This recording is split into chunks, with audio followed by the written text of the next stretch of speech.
안녕하십니까. 화성병 국회의원 더불어민주당 권칠승입니다. 요즘 코로나19가 다시 만연하는 바람에 대면을 하고 대화를 나눌 수 있는 기회가 거의 없어졌습니다. 그래서 이렇게 영상으로나마 의정 보고를 드리게 되었습니다.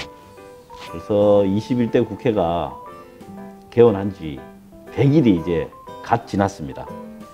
초심을 변치 말자 이런 각오는 늘 다지고 있습니다. 사람의 마음이 생각보다 약하기 때문에 항상 갈고 닦아야 변함이 없다는 옛날 어르신들 말씀이 진짜 맞는 것 같습니다. 지난 100일 동안에 물론 많은 일이 있었습니다만 특히 올해는 좀 어려운 일들이 많았던 것 같습니다. 우선 코로나가 재확산되면서 사회적 거리두기 이런 걸 통해서 고통받는 국민들이 아주 많아졌습니다. 그뿐만 아니라 올해는 장마가 기록적으로 장기간 계속되었죠.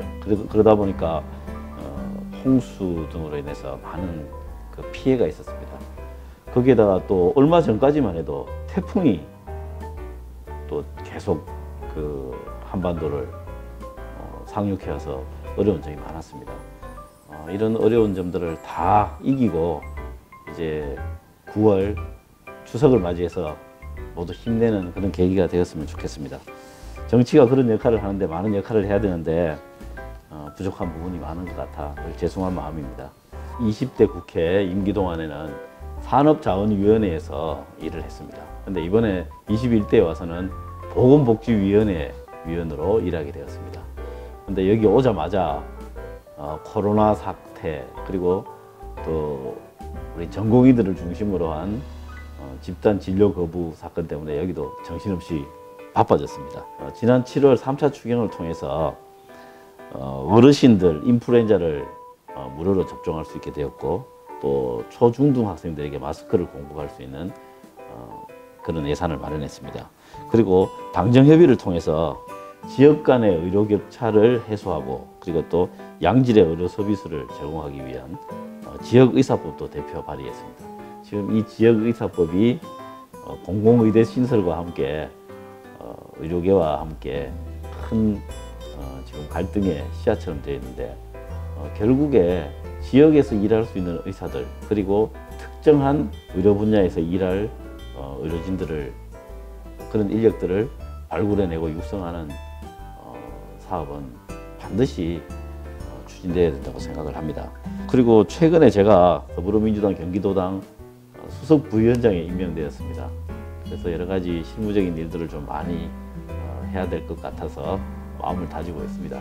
그런데 오늘 중앙당의 수석 사무부총장직을 또 임명받았습니다. 그래서 이 두 개 다 제대로 해낼 수 있을까 이런 걱정도 되고 더 분발해야 되겠다 하는 그런 생각도 지금 하고 있습니다.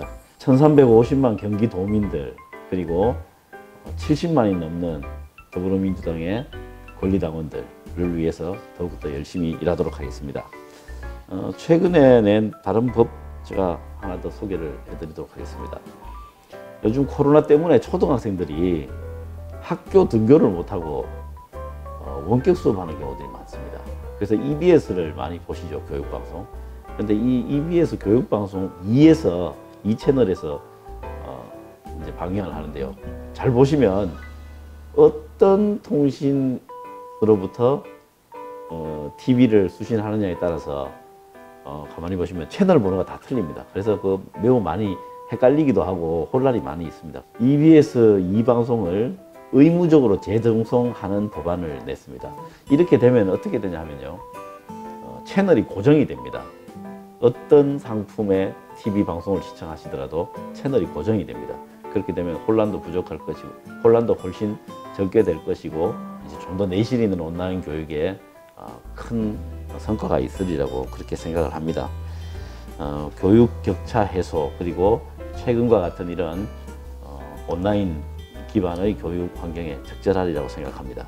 이 살인이나 강간 같은 특정 강력 범죄를 저지른 의료인들이 그 면허를 유지하지 못하도록 하는 법을 만들었습니다. 지난 국회에서도 만들었었는데 통과가 안 됐습니다. 이번에는 꼭 통과될 수 있도록 제가 또 보건복지에 왔으니까 더 노력해서 반드시 통과될 수 있도록 하겠습니다.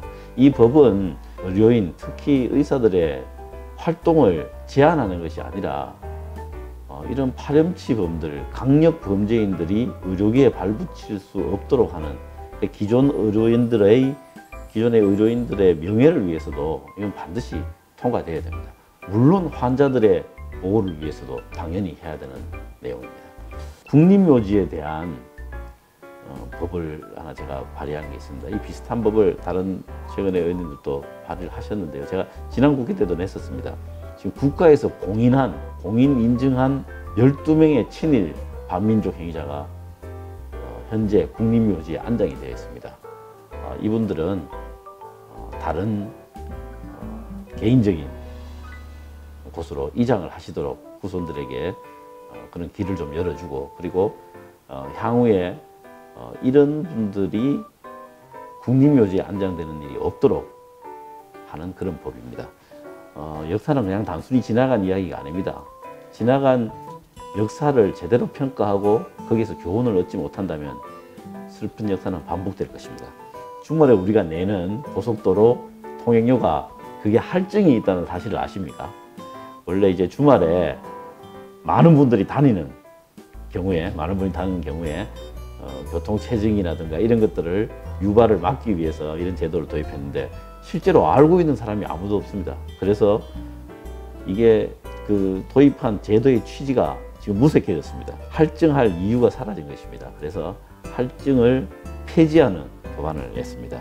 주말 할증 없애고, 그리고 또 최근에 보면은 뭐 명절이나 이럴 때 오히려 할인을 하거나 감면을 해주는 경우가 있는데 이런 시대적 추세와도 맞지 않는 것 같습니다.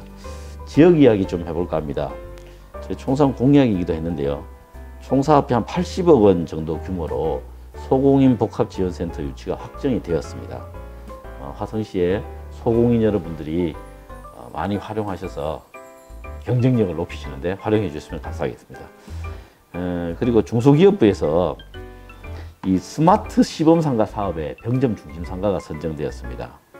이 코로나19 때문에 우리 이제 자영업 하시는 분들이 굉장히 어려운데요. 조금이나마 도움이 되었으면 좋겠습니다.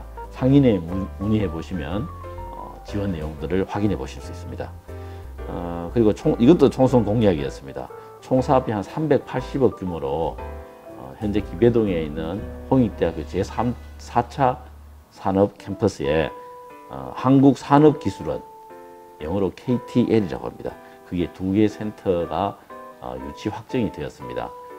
이걸 위해서 국비, 도비, 그리고 화성시, 시비 전부 이제 매칭되어서 이제 홍익대학교 또 본과대학 일부가 또 넘어오는 그런 산학협력단체가 향후에 이루어질 것입니다.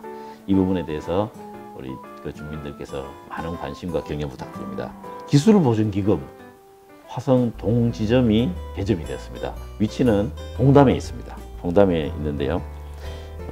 제가 지난 임기 동안에 중소벤처기업진흥공단 경기 남부 지부를 유치했는데 거기에 같은 건물에 있습니다. 그 건물 안에 기술보증기금이 들어왔는데, 기술보증기금은 잘 아시다시피 우리 기술력을 가진 소공인들에게 매우 유용한 기관입니다. 많이 활용하셔서 우리 지역의 소공인들께서 마음껏 기업 활동하실 수 있도록 기대하겠습니다. 우리 지역 문제에 대해서 몇 가지 더 말씀드리도록 하겠습니다. 교육 관련과 교통 관련입니다. 우리 지역에는 서울이나 또 다른 인근 대도시에 출퇴근하시는 분들이 많고 어린 자녀들을 키우시는 상대적으로 젊은 층 주민들이 많은 지역입니다. 봉담 지역에 봉담 1고는 현재 신설 공사가 진행 중입니다. 부디 중간에 사고 없이 개교까지 잘 마무리되기를 기원하고 있습니다. 그리고 봉담 2지구에 고등학교 추가 신설 지금 요구가 많이 있습니다. 이 부분에 대해서도 계속 검토 중이고 교육부와 협의하고 있습니다. 그리고 봉담 와우리 지역에 도서관 신설을 위한 내년도 본예산 확보를 위해서 우리 해당 시의원들과 함께 지금 노력 중에 있다는 말씀드립니다. 그리고 교통과 관련해서는 크게 보면 병점 지역의 GTX 신호선 연장, 그리고 봉담의 신분당선 연장, 이 두 가지가 있는데요. 뭐 두 개 다 어느 것 하나 쉽지 않습니다. 그렇지만 관련 부처에 계속 우리 지역의 필요성들을 요청을 하고 있고, 그리고 또 시와 이야기해서 신분당선 같은 경우에는 비시를 한번 자체적으로 용역을 줘서 비시를 한번 계산을 한번 해보기로 했습니다. 좋은 결과가 나오기를 기대하고 있습니다. GTX 신호선 같은 경우는 현재 국토부 내부에서 이런저런 검토가 있는 것으로 알고 있습니다. 최종 결론이 올해 나오게 되면 그 결론을 바탕으로 인해서 추가 연장하는, 지금 병정까지는 추가 연장을 해야 하는 상황입니다. 추가 연장을 위한 방안들을, 현실적인 방안들을 논의하고 있습니다. 앞으로 교육과 교통은 우리 지역을 더 살기 좋은 지역으로 만드는 가장 중요한 두 축입니다. 이 부분에 대해서 항상 열린 자세로 주민들과 함께 대안을 마련해 나가고 추진하도록 하겠습니다. 이상 지난 100일 동안에 있었던 일을 간단하게 좀 말씀을 드렸는데요. 잘 아시다시피 최근 가장 큰 이슈는 역시 코로나입니다. 개인 방역, 개인 위생 철저히 하시고 항상 건강하시고 즐거운 가을 맞으시기 바랍니다. 감사합니다.